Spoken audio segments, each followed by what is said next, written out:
Women are powerful creators. The Align Women podcast features female entrepreneurs, leaders, and other professional women who've demonstrated agency and innovation in their personal and professional lives. I'm your host, Amy Evans. I have authentic, intimate conversations with my guests that highlight their paths to success, their struggles and accomplishments, and the things that currently excite, motivate, and inspire them to turn their visions into reality. Welcome to the Align Women podcast. I'm Amy Evans, your host and the founder of Align Women, a leadership and networking organization for professional women. This podcast features female professionals, entrepreneurs, and other interesting women who've demonstrated agency and innovation in their personal and professional lives. With me today is my good friend, June Taylor. She's a senior sales executive with Kaiser Permanente, and she's also president-elect of the Los Angeles chapter of the National Association of Health Underwriters. She and I have been insurance industry colleagues for a long time, and I have a lot of respect for the work that she does on behalf of our industry. Welcome to the podcast, June. Thank you, Amy. So happy to be here today. Great seeing you. This is exciting. I'm excited. I am always excited to talk to you, and particularly the questions that I have put together for you, because this is a really important conversation and one that you are very public about having. And so I appreciate you being here so we can talk about this. So I'm going to start. We're just gonna come out swinging on this one. We're in the health insurance industry, and you and I have been in that industry for a very long time. And a colleague of mine described this industry a few years ago as male, pale, and stale. And while that's a little bit derogatory, it's also completely true. and that has been my experience, and I think that has been your experience. And there is a shift starting to happen, and people like you are at the forefront of that shift. And your election as the incoming president of the Los Angeles chapter of the National Association of Health Underwriters is a part of that shift, a demonstration of that shift. And we are one of the largest chapters of the National Association of Health Underwriters. So your presence in that role, and right now you're president-elect, and then you will be president, and then you will be immediate past president. So really that role is a 3-year role where you are a very public face of our chapter. That is a really big deal. And you're not only working on diversity, equity, and inclusion initiatives at our local level just by your presence, but also on actual initiatives, but also at the national level. And I want to hear your thoughts on that, what led you to want to have such a public role in our organization, and about some or all of the initiatives that you're working on at the local and national level. Okay. So that's a lot. I know. So let's go back a little bit, because you mentioned something regarding this industry, and you're absolutely right.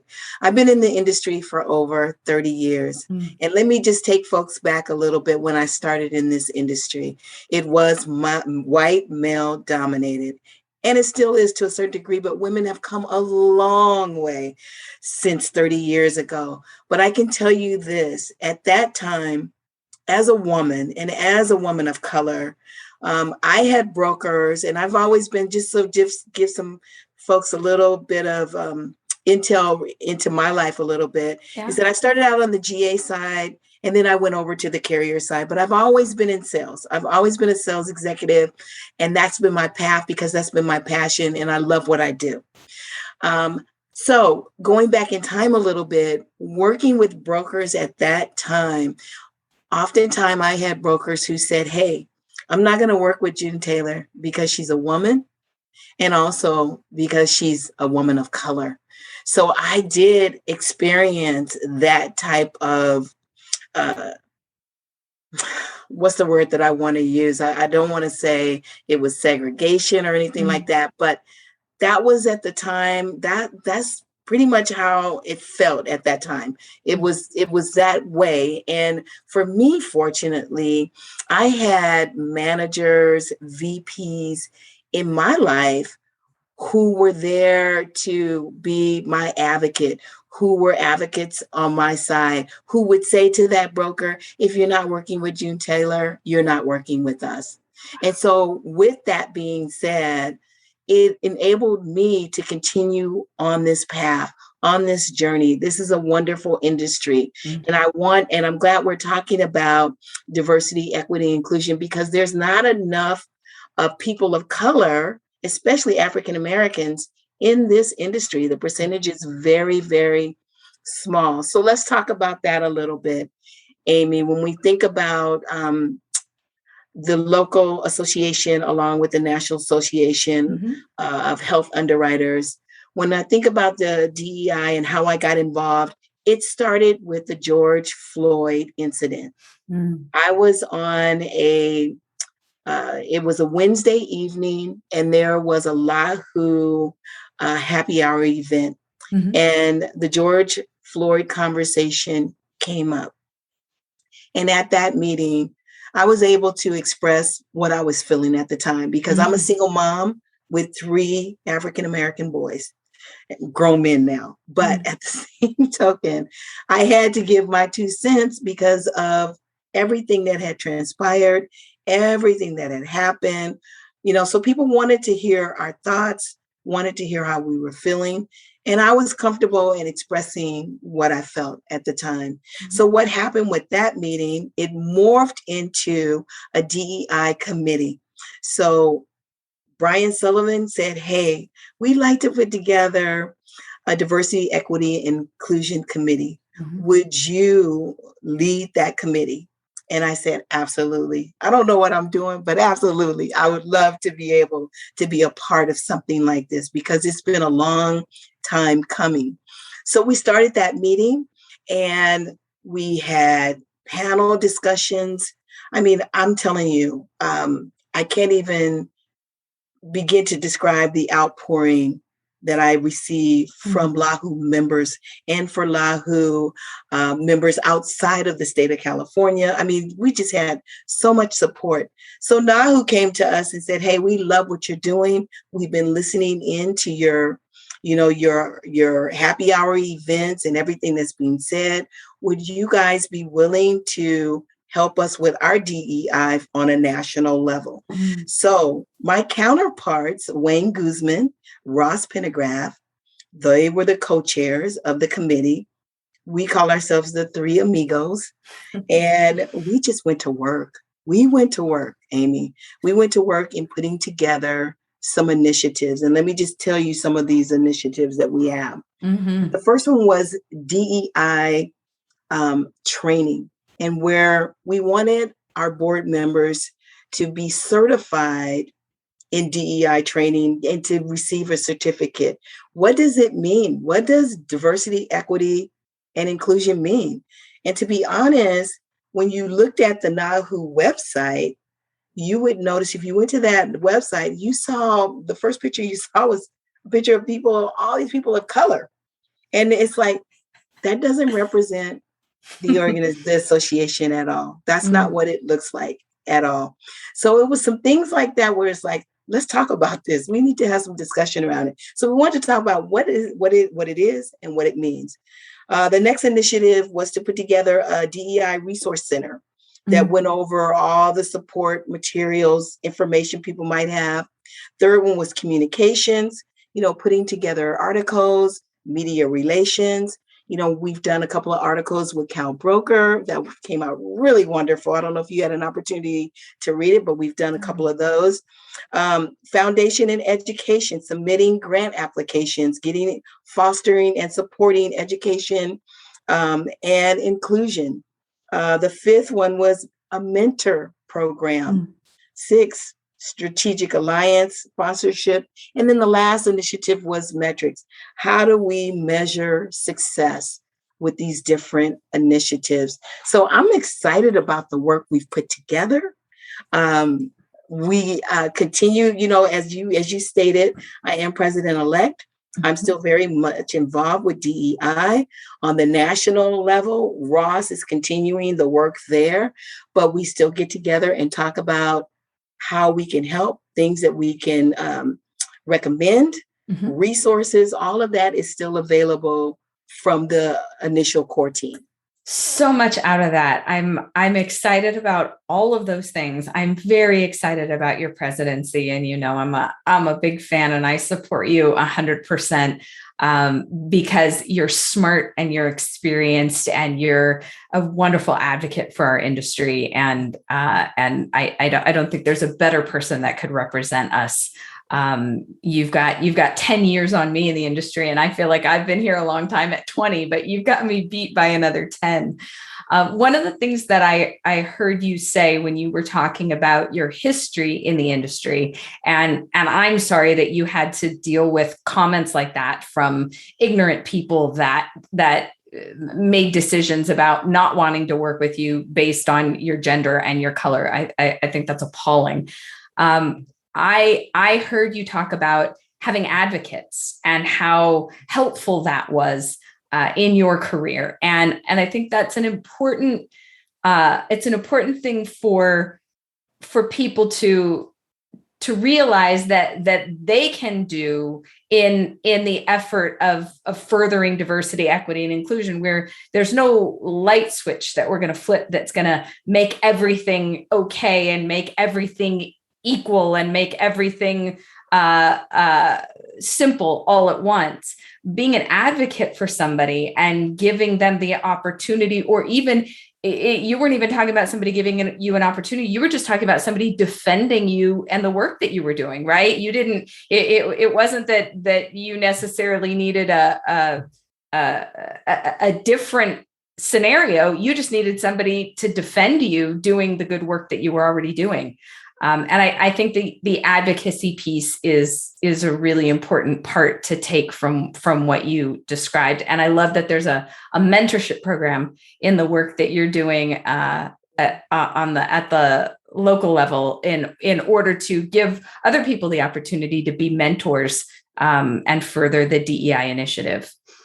Well, you know what? And also, just to weigh in a little bit more on that, it is, as a person of color, what I have discovered over the years.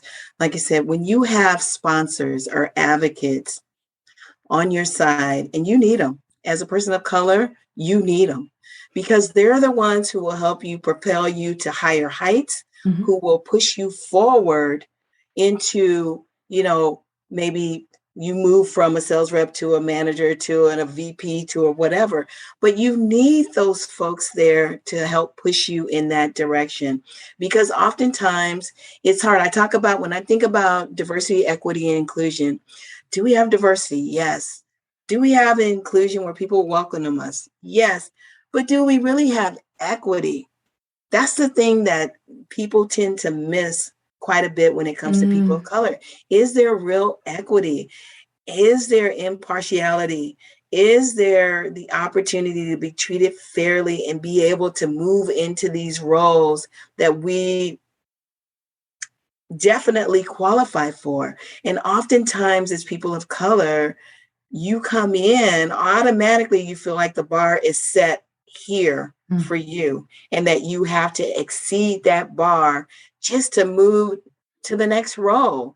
And so, but without the advocate or the sponsor to push you forward, it's still hard to get there, Amy. It really is. You can have the skill set, you can be smart, you can have all the accolades, but sometimes if you don't have that other component, it's hard to move in that direction. And that's the thing that I want people to hear when we think about. I know sometimes it's like, this is like a never ending story talking about diversity, equity, inclusion. Like, oh my God, I'm over it. But when you're living it, it's like, this is just part of my DNA. This is just how it's been. And that's what people don't seem to understand, is that this is how it's always been for us. And so I know it's kind of like, what's the new story? What's the next hot topic? But this is it is a never ending story, and we want it to end. And we don't want to have to come on and talk about this. But the reality is, this is the real deal, and this is how it is. And when you're looking at it from this lens, trust me, you're going to say, if I had to live in her shoes for 24 hours, I'd say, wait a minute, hold up. Let's roll back the tape. Maybe I Yeah. might want to rethink this. Do you know what I'm saying?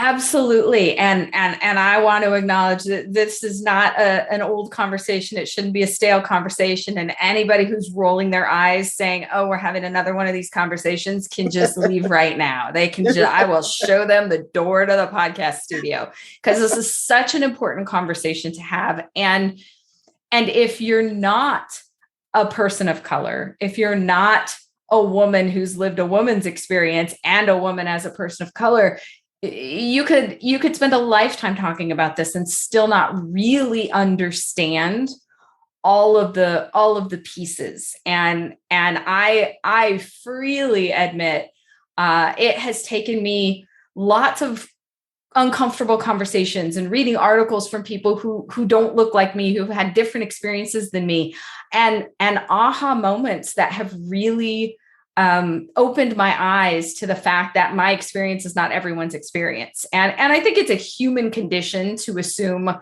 your experience is everyone's experience. I think that's a natural thing to do. And maybe it's not, and maybe that's just coming from a position of privilege that I think that. But having someone point out to me that my experience is not the same as someone else's has been really revolutionary for me. So I have a girlfriend who is Black. And when the George Floyd incident happened, she was writing on social media and shared a really poignant question, which was, if you're a white girl, how many times have you been in a store, like a grocery store, convenience store, drugstore, and opened up a bag of chips while you were walking around in the store before you got to the checkout counter? And I thought, well, I've done that. I do that all the time. And she said, yeah, we can't do that.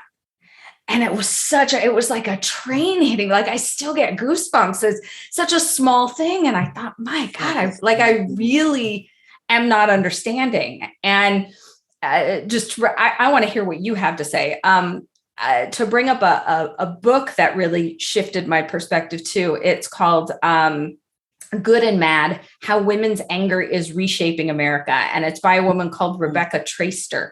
And it was a really, it's interesting historically, it's interesting politically. She brought up something that has really stuck with me, which is that there's a phenomenon of certain marginalized groups supporting groups that are in power, because those marginalized groups benefit slightly from being associated with those groups of power. So, for example, white women who are married to white men who are in power, the white women benefit from being married to the white men who are in power. That may explain the entire Republican Party if we get political for just a second. So then the other one that I thought was really interesting was Black men. As men, they share something in common with the group that's in power. And so they have some benefits from being men, like the white men who are in power. But what the book pointed out that really stuck with me, and I would like to hear your thoughts on this, is that Black women have neither. They are not men and they are not white. And so Black women have a harder struggle than either one of those other groups. And that really, really stuck with me. And I would love to hear any of your thoughts around that. Well, you know what? I think, as a Black woman, it's true. I mean, sometimes it feels like we carry such a heavy weight constantly. I mean, it's like we're always being looked at. It's like either we're too strong or we're too this, or we're too Black, or we're too light, or we're too, and just like any other woman, I think women as a whole, we wear so many hats. We're the nurse, we're the caretaker, we're the teacher, we're this, we're that. But for a Black woman, it feels so much heavier simply because we don't have, it's like you'll talk to Black women and we may not have a plan B, or we don't have someone we can just go to and lean on and say, I can get this support from this person. That's why, if you notice, so many Black women have faith in God. That's why you are so spiritual, because it's like, if we didn't have that, I think we would lose our mind. I remember a friend of mine in college said, if it comes to the end of my life and I find out that there is no God, my life has been better just thinking that there was, because that's the kind of difference it made in my life with all the things that we deal with. But I agree. It's like, it does feel that way. There is a heaviness, but Black women as a whole, we're resilient. We are resilient in so many ways. Yeah. Still will rise. We'll get hit with so much stuff, Amy. We have found ways to rally together and to encourage one another and to build each other's spirits. But also, I think about my friends like you that I can still go to, who will rally me on and build me up, give me that confidence. One of the things that just coming into, President-elect for Lahu, coming into that role, I'm so grateful for the women like you who have rallied around me, and the men who helped propel me to this role, but also had the confidence in me. And also it built my confidence as well, knowing that all along I could do this, but it feels so good when you have that support. And unfortunately, as the book stated, it's difficult. It's hard. It's hard for a lot of Black women out there. And I'm just saying, I'm one of the privileged ones, but it is something I have to agree. It's like, where do we get that real support that we can really harness and say, hey, I know this person or these folks have my back 100%. We don't. We carry that load, and it's a heavy load oftentimes. And too, that statistically, you have more single households, African-American households, than you do two-parent households. So that's another thing. You're carrying that load to even hold up your family. The responsibility is deep. It's deep, Amy. It really is. It's deep. But at the same time, are we still hopeful? Yes. Is there still some support out there? Yes. And it's programs like this that allow us to talk about it, and we talk about those needs, and we also have to find solution. And there are some solutions. I mean, because to me, I tell people all the time, there's help when you're looking for it. You just got to look for it, because you can seek anything out and you can find it. It's there. It's just knowing where to go. So thank you for that. I want to read that book. I really want to read that book, because it's something that I know I need to read for sure. It's a fantastic book. I highly recommend it. And I had another question for you. And I think you've really addressed it, which is, what do you want people like me? What do you want white women, since that's a lot of the audience? What do you want us to understand about your experience as a woman of color? And you've covered so much, but I want to give you the opportunity, if there was something else that you wanted to cover there, to share that, because I think it's important that we understand that your experience is not the same as my experience, and that your experience is valid and deserves to be heard. And that if I just plow forward, assuming that it's all the same, or make the mistake, and this was another hard one, right? I grew up in the 70s. I grew up with Free to Be You and Me, if everybody remembers that wonderful record that was all about equality, right? And my mom would say to me, it doesn't matter if you're white or brown or black or purple with pink polka dots. And that was a brilliant thing to say to like a 4-year-old, right? Because I thought, are there people with pink polka dots? That sounds amazing. How do I be one of those? But she always told me, it doesn't matter what color you are, we're all the same inside. And while I appreciate what that gave me, it also didn't suggest to me that everybody had different experiences. Yeah. And so, those of us, and I'm sure you've seen this, but those of us who walked around going, well, I don't see color. I don't see color doesn't matter. No, color actually does matter because it defines your experience as a woman, as a professional, as a salesperson. It actually defines who you are, and you deserve to be seen for that. And so I'm really trying to learn and have these conversations to just be better at being a support for you and being better at hearing you and understanding your experience and celebrating you when you accomplish so many amazing things that you're accomplishing. Well, you know what? Just like you said, when people say I don't see color, it's like you do see me. When I walk into a room, I remember walking in years ago, coming into Lahu and being the only chocolate person in the room. And I would say to people, and they would laugh, and I go, "You're not going to forget June Taylor because I'm the only chocolate drop here." And guess what? They never forgot me because I was the only chocolate drop. And it's true. So you do, even though you may say, I don't see color. Yes, you do. You're going to say, oh, that Black lady over there, blah, blah, blah. Right. But what I would say too, when I think, what do I need as a person of color? When I think of my white sisters in business who are in corporate, is to look at me. Oftentimes it's like, first of all, we're not competing against each other. Mm-hmm. That's one thing we need to remember as women, even as women of different colors. Mm-hmm. We're not competing against each other. But what I'm looking for you as an ally, someone who can be not only someone who can mentor me, coach me, help me along the way, just as I would help you along the way. And I think we don't see enough of that. I think it's kind of like when you get into corporate and you're moving up the ladder, or you're trying to move into these different places, everybody's about me, myself, and I, kind of. Does that make sense? Yeah. And it's kind of like you're hoping to, because you're not expecting to get that much help maybe from your male colleague or your male counterparts that are moving and shaking, or movers and shakers, but from your female counterparts who have been able to, escalate upward. You're looking for them to just like and I know we're going to talk about this too. It's like, pay it forward. Yeah. Pay it forward. Help some of us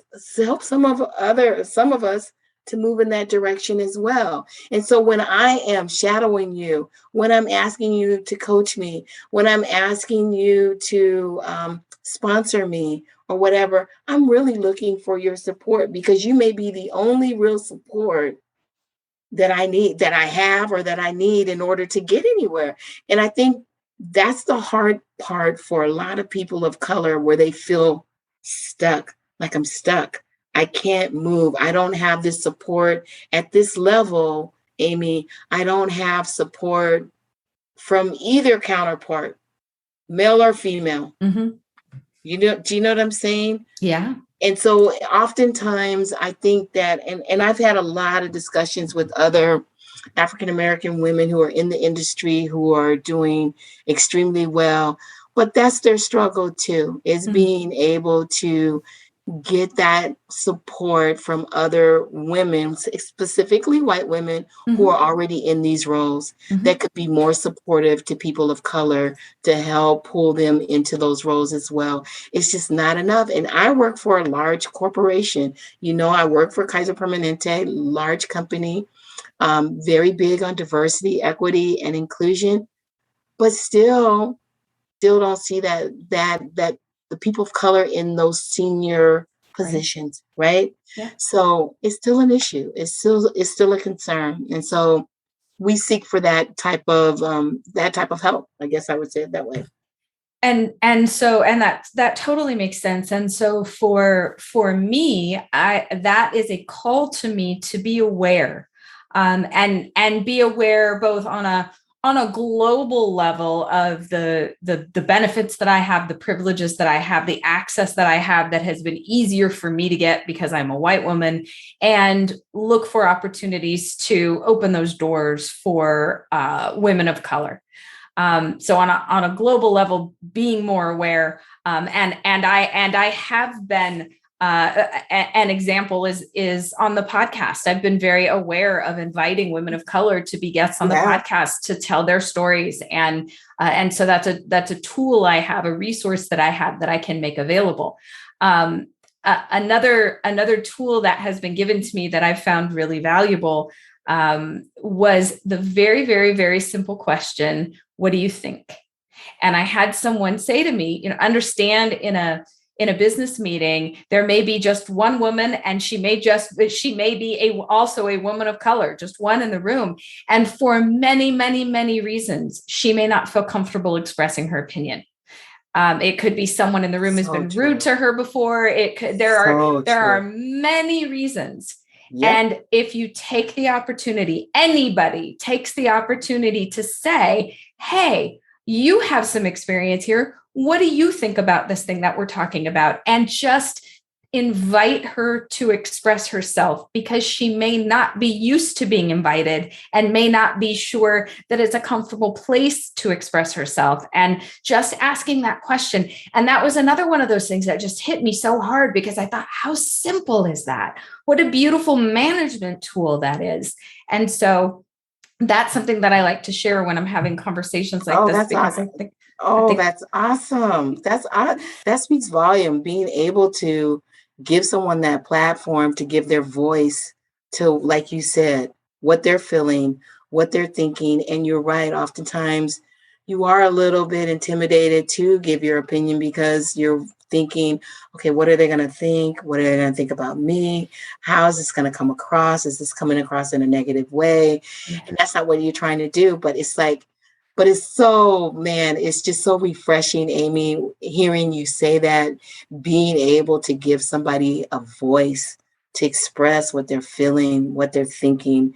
I mean, it just kind of gives me chills right now, because you don't know how often you want to have that voice. A person of color is so many times we'll hear things, or we'll see things, or we'll notice things, but we won't say anything, be in fear of retaliation, or in fear that, okay, I'm going to be taken the wrong way. They're going to feel this way about me now because I spoke up and I said that. I mean, that stuff is real. It's real. And the mere fact that you're open and you're willing to lend yourself to give a platform to be able to give women the opportunity of color to be able to speak up or say something, it's just amazing. And that's why I love you, girl.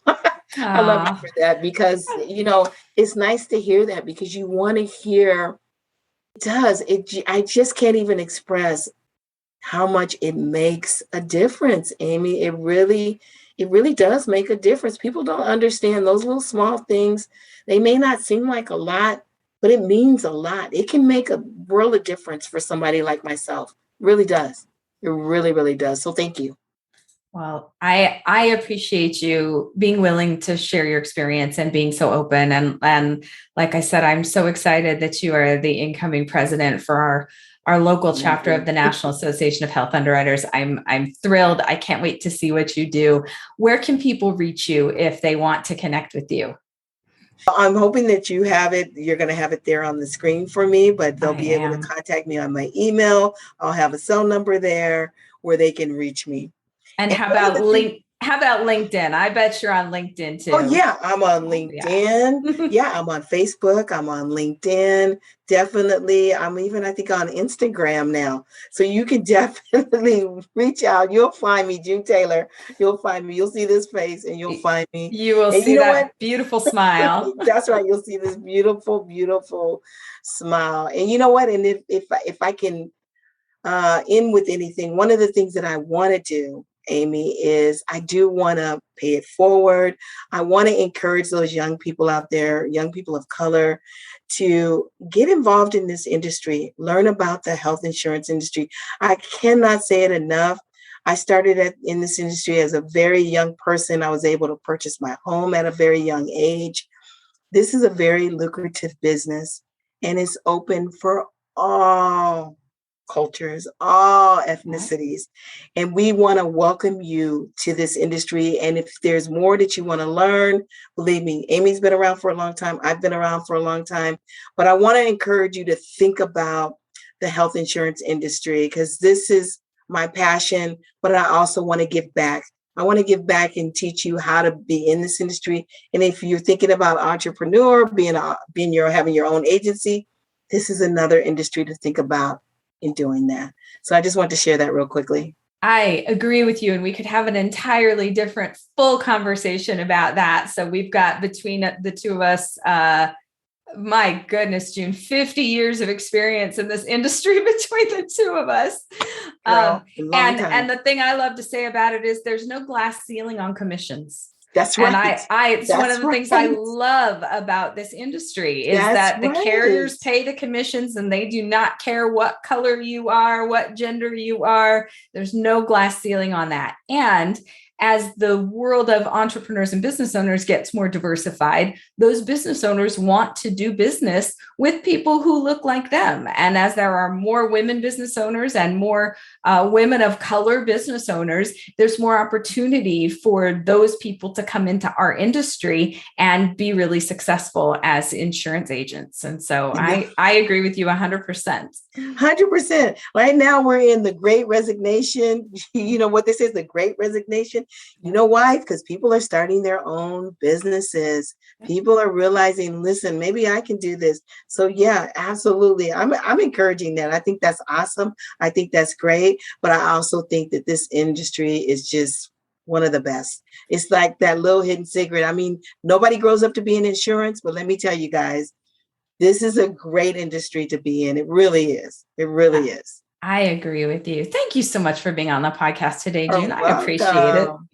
And look for more episodes with more amazing women at alignwomenpodcast.com. Thanks for listening to the Align Women Podcast. You can find more episodes with more amazing women at alignwomenpodcast.com and visit alignwomen.org to learn more about our leadership and networking organization. This is Amy Evans, and you've been listening to the Align Women Podcast.